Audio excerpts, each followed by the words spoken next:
Greater హైదరాబాద్లోని 300 డివిజన్లలో నేను తిరిగి క్యాన్వాసింగ్ కూడా చేస్తాను అంటూ ఆయన సెన్సేషనల్ కామెంట్స్ చేశారు. ఇటు కాంగ్రెస్ పథకాలను కూడా ప్రజల్లోకి తీసుకెళ్లి వాటిని వివరిస్తా, అలాగే జిహెచ్ఎంసీ ఎన్నికల్లో కాంగ్రెస్ పార్టీనే గెలిపిస్తాను దగ్గరుండి అంటూ ఆయన కామెంట్ చేశారు. ఇటు స్పీకర్ విచారణ సమయంలో దానం వ్యాఖ్యలకు ఒక రకంగా ఇంపార్టెన్స్, ఇప్పుడు దానంపై వేటు తప్పదంటూ కొంతకాలంగా చర్చ నడుస్తుంది. దానం వ్యాఖ్యలతో ఇటు క్లారిటీ, త్వరలోనే మరియు ఉప ఎన్నిక ఉండబోతుందా, నేను కాంగ్రెస్లోనే ఉన్నాను, కాంగ్రెస్కి క్యాన్వాసింగ్ కూడా చేస్తాను ఉప ఎన్నికలో, ఇటు జిహెచ్ఎంసీకి సంబంధించి ఎలక్షన్స్లో కూడా పార్టిసిపేట్ చేస్తాను, 300 డివిజన్లో కాంగ్రెస్ పథకాలని ప్రజల్లోకి తీసుకెళ్లే ప్రయత్నం కూడా చేస్తానని సెన్సేషనల్ కామెంట్స్ అనొచ్చు. ఒకసారి ఆయన ఏం మాట్లాడారో ఒక్కసారి వినే ప్రయత్నం చేద్దాం, దాని తర్వాత డిస్కస్ చేద్దాం. ఈరోజు బంజారాహిల్స్లో వెంకటేశ్వర కాలనీ డివిజన్లో వివిధ అభివృద్ధి కార్యక్రమాలకు శంకుస్థాపనతో పాటు ఇక్కడ స్థానికంగా ఉన్నటువంటి సమస్యల మీద నేను జిహెచ్ఎంసీ కమిషనర్ గారి దృష్టికి తీసుకెళ్ళినప్పుడు కమిషనర్ గారు జెడ్సీ గారితో ఈరోజు విజిట్ పెట్టుకొని ఈరోజు పొద్దున్న నుండి కూడా జైరా నగరు, ఇక్కడ ఉన్నటువంటి సింగాళకుంట, అదేవిధంగా మరి మిగతా బస్తీలు పర్యటించి ఇక్కడ ఉన్నటువంటి సమస్యల మీద వారి దృష్టికి తీసుకురావడం జరిగింది.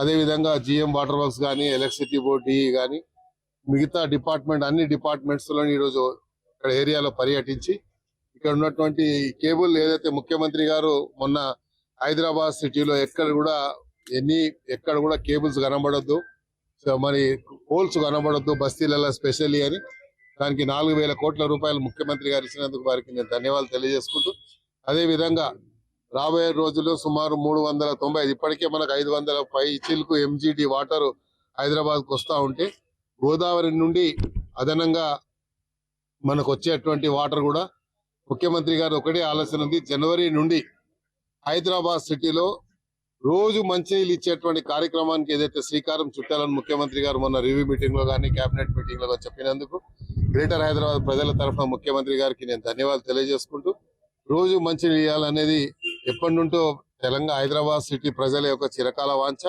అదేవిధంగా హైదరాబాద్ లో ఈరోజు గ్రేటర్ హైదరాబాద్ ని 300 డివిజన్లుగా దాన్ని అన్ని పక్కన ఉన్నటువంటి మున్సిపాలిటీస్ ఇందులో మెర్జ్ చేసి హైదరాబాద్ సిటీని ఇంకా విస్తరించాలని, ప్రపంచంలో గ్లోబల్ సిటీగా గుర్తింపు పొందినటువంటి సిటీని ఇంకా అభివృద్ధి చేయడానికి అది దోహదపడుతున్న ఆలోచనతోని మొన్ననే మీరు చూశారు జిహెచ్ఎంసీ జనరల్ బాడీ మీటింగ్ లో కానీ ఇప్పటికే నోటిఫికేషన్ వచ్చిన తర్వాత మరి అదృష్టం శాతం కోర్టు కూడా మరి జిహెచ్ఎంసీ తీసుకున్న నిర్ణయానికి, గవర్నమెంట్ ముఖ్యమంత్రి గారు తీసుకున్న నిర్ణయానికి కోర్టు కూడా ఎక్కడ అభ్యంతరం తెలపలేదు.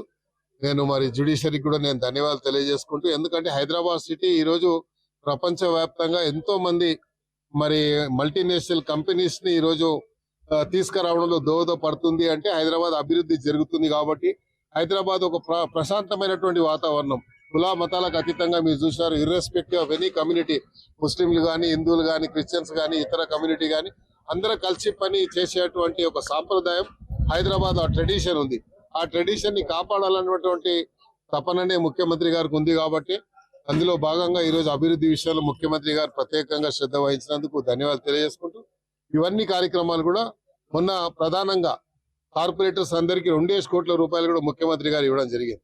దానివల్ల కూడా మనకి ఇంకా అభివృద్ధి ఇంకా వేగవంతం అయ్యే అవకాశం ఉంది. కాబట్టి అలాగా కార్పొరేటర్స్ అందరూ కూడా మీ డివిజన్ లో మరి పెద్ద ఎత్తున దృష్టిని కేంద్రీకరించి అభివృద్ధి మీద దృష్టి పెట్టి మళ్ళీ జిహెచ్ఎంసీ ఎలక్షన్స్ కంటే ముందు జిహెచ్ఎంసీలో 100% 300 సీట్లు మనమే గెలుచుకుంటే తప్ప హైదరాబాద్ అభివృద్ధి జరగదన్న విషయాన్ని గ్రహించుకొని పనిచేయాలని కోరుకుంటూ, ప్రధానంగా ఈరోజు జైరా నగర్ పెద్దలు, బస్తీ కమ్యూనిటీ వాళ్ళు, స్థానికంగా ఉన్నటువంటి అధ్యక్షులు, మరి అందరూ 2-3 కమిటీస్ ఉన్నాయి, అన్ని కమిటీ వాళ్ళు వచ్చి మాకు విన్నత పత్రం ఇచ్చినందుకు, అదేవిధంగా మన కిందనే ఉన్నటువంటి మిగతా బస్తీ వాళ్ళు కూడా వచ్చి వాళ్ళ సమస్యలు కూడా చెప్పారు.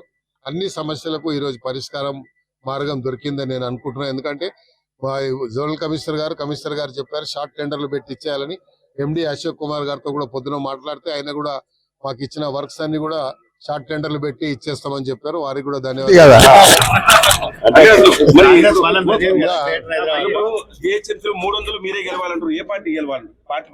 కాంగ్రెస్ గెలుస్తుంది కదా, ఇంకెవరు గెలుస్తే వేరే పార్టీ గెలుస్తుందా? ముఖ్యమంత్రి గారు ఇంత బడ్జెట్ ఇచ్చి ఇన్ని అభివృద్ధి చేసిన తర్వాత మళ్ళీ ఏ పార్టీ గెలుస్తుందని నువ్వు తిరకాసు మాటలు ఎందుకు? మీరు ఏ పార్టీ అంటే ఏం చెప్తారు? కాంగ్రెస్ చెప్తున్నాం కదా, కాంగ్రెస్ 300 జోన్లలో కాంగ్రెసే గెలుస్తుంది, మీరు ఏ పార్టీలో ఉన్నారా అని ప్రశ్నిస్తే నేను కాంగ్రెస్లోనే ఉన్నాను అంటూ ఆయన సమాధానం ఇచ్చారు. మొత్తం మీద ఇటు జిహెచ్ఎంసీ ఎన్నికల్లో కాంగ్రెస్ పార్టీని గెలిపిస్తాను అంటూ, అలాగే ఒక్కసారి ఇప్పుడు స్పీకర్ విచారణ జరుగుతున్న సమయంలోనే మరి దానం ఇలాంటి వ్యాఖ్యలు చేశాడు.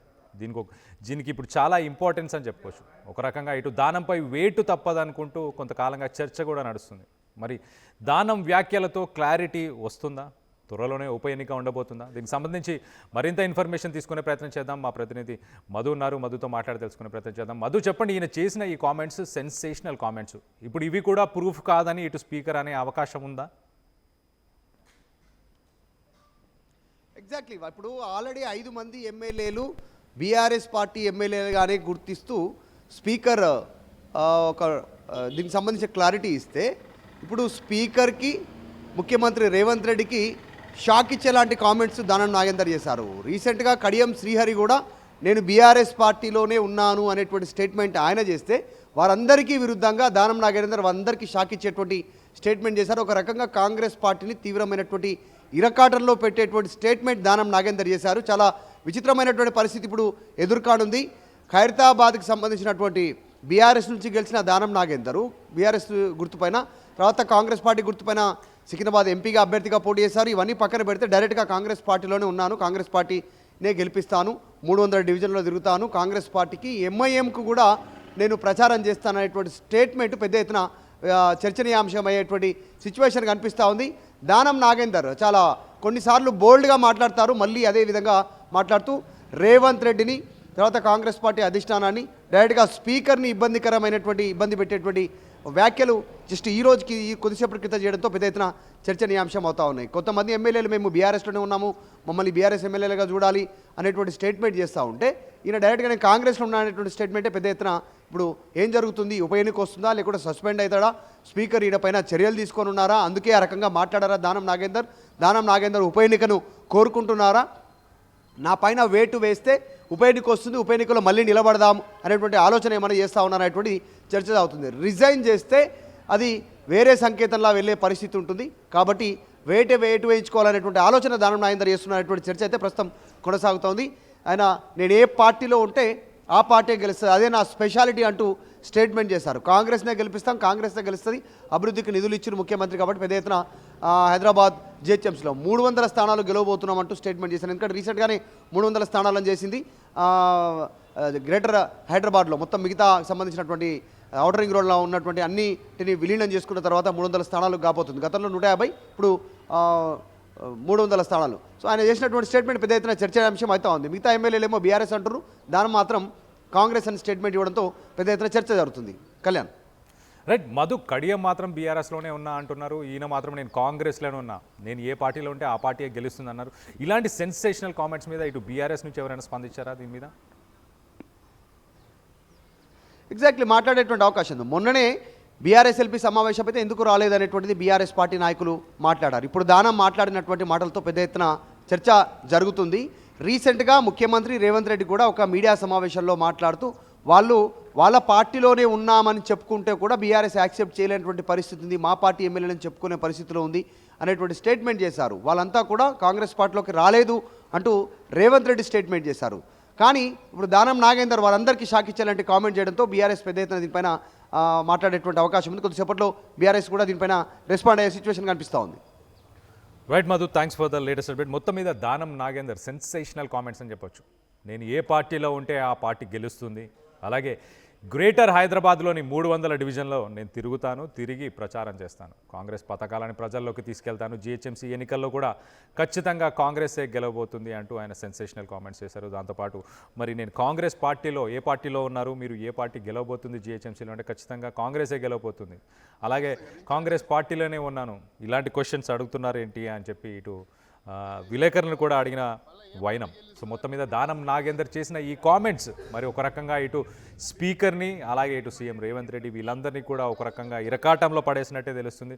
సెన్సేషనల్ కామెంట్స్ అనుకోవచ్చు. మరి రానున్న రోజుల్లో ఉప ఎన్నిక ఉండబోతుందా? ఒకవేళ ఉప ఎన్నిక ఉన్నా కూడా దానం నాగేందర్ గెలిచే అవకాశం ఉందనుకుంటున్నారా?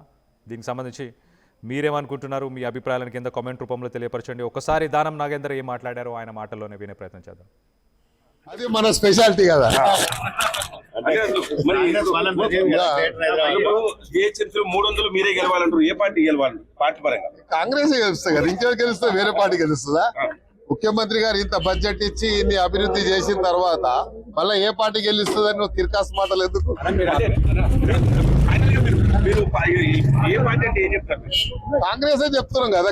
కాంగ్రెస్ అసలైన తొలి వెలుగు. ఫాలో వాట్సాప్ @తొలి వెలుగు official.